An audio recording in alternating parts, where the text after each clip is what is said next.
Friends, நம்ம விஜய் மல்லி ஸ்டோரியில் வந்து பார்த்தீங்கன்னா வெண்பா பாப்பா வந்துட்டு யார் கையில் கிடைக்கிறாங்க அப்படிங்கிறத கம்மிங் ப்ரோமோல காமிக்க இருக்காங்க. இப்போ வந்து பார்த்தீங்கன்னா வெண்பா பாப்பாவை கண்டுபிடிச்சிடுறாங்க. யாருன்னு பார்த்தீங்கன்னா நிஷா தான் கண்டுபிடிக்கிறாங்க. இப்போ வந்து விஜய் கிட்ட இருந்து தப்பிச்சு, அதாவது காணாமல் போன வெண்பா பாப்பா வந்து போலீஸ் ஸ்டேஷனில் அவங்க அம்மா காணும் அப்படின்னு சொல்லிட்டு கம்ப்ளைண்ட் பண்ணுறாங்க. நிஷா வந்து அந்த போலீஸ் ஸ்டேஷனில் என்ட்ரி கொடுக்குறாங்க. அப்போ தான் வந்து இன்ஸ்பெக்டர் கிட்ட கேட்குறாங்க, என்னது வெண்பாவையா இங்கே கொண்டு வந்து வச்சிருக்கீங்க அப்படின்னு கேட்கும்போது, அந்த பாப்பா தான் வந்து அம்மா காணோம்னு சொல்லிட்டு கம்ப்ளைண்ட் பண்ணியிருக்கு அப்படிங்கிற மாதிரி சொல்றாங்க.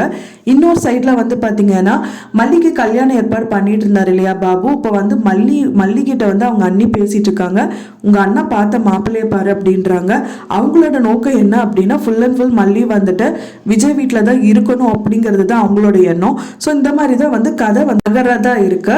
ஸோ இது வந்து பாத்தீங்க அப்படின்னா நிஷா தான் வந்துட்டு விஜய் கிட்ட கொண்டு வந்து வெண்பா பாப்பாவை ஒப்படைப்பாங்க அப்படின்னு தான் சொல்லப்படுது. ஸோ விஜய் கிட்ட வெண்பா ஒப்படைச்சாங்க அப்படின்னா இதான் நீங்க பாத்துக்கிற லட்சணமா அப்படிங்கிற மாதிரி எல்லாம் நிறைய விஷயங்கள் தான் கேட்பாங்க அப்படின்னு தான் எதிர்பார்க்கப்படுது. இன்னொரு சைட்ல வந்து மல்லி வந்துட்டு விஜய் விட்டுட்டு அவங்க அண்ணா பார்த்துருக்கிற அந்த அரவிந்த கல்யாணம் பண்ணிப்பாரா அப்படிங்கிற மாதிரி தான் வந்து கதை நகர்ல இருக்கு.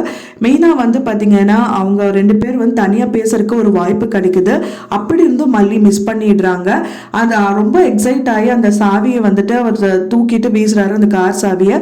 அது வந்து மல்லி காலில் விழுந்துருது. அது மல்லி எடுக்கலாம் அப்படின்னு குமியும் போது தான் ரெண்டு பேருமே இடிச்சுக்கிறாங்க அப்படின்னு சொல்லலாம். ஸோ மல்லி நான் எடுத்து கொடுக்குறேன் அப்படின்னு குமியும் போது அவங்க கழுத்தில் இருக்கிற தாலி வந்து வெளியில தொங்குது. அது அரவிந்த் வந்து நோட் பண்ணவே இல்லை.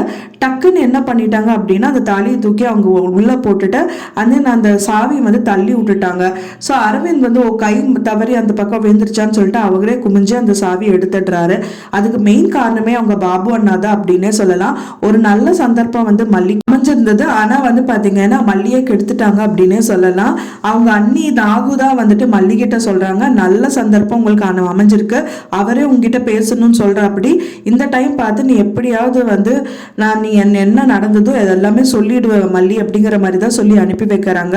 அந்த டைம் அவங்க ரெண்டு பேர் பேசிட்டு இருக்கிற டயத்துல தான் வந்துட்டு அவங்க அண்ணா வந்து என்ட்ரி கொடுக்கறாரு. ஸோ மிரட்டுற மாதிரி அவங்க கிட்ட வந்து ஜாடையில பேசுறாரு.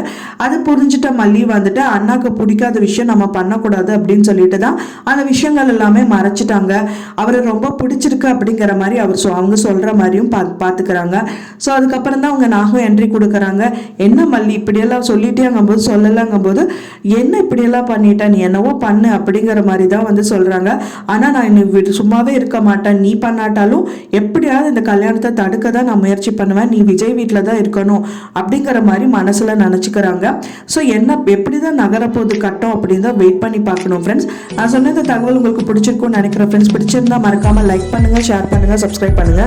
மேலும் இன்னொரு மல்லி சீரியல் அப்டேட்டோட நெக்ஸ்ட் மீட் பண்றேன். தேங்க்ஸ் ஃபார் வாட்சிங் மை வீடியோ ஃப்ரெண்ட்ஸ். நெக்ஸ்ட் வீடியோல பார்க்கலாம்.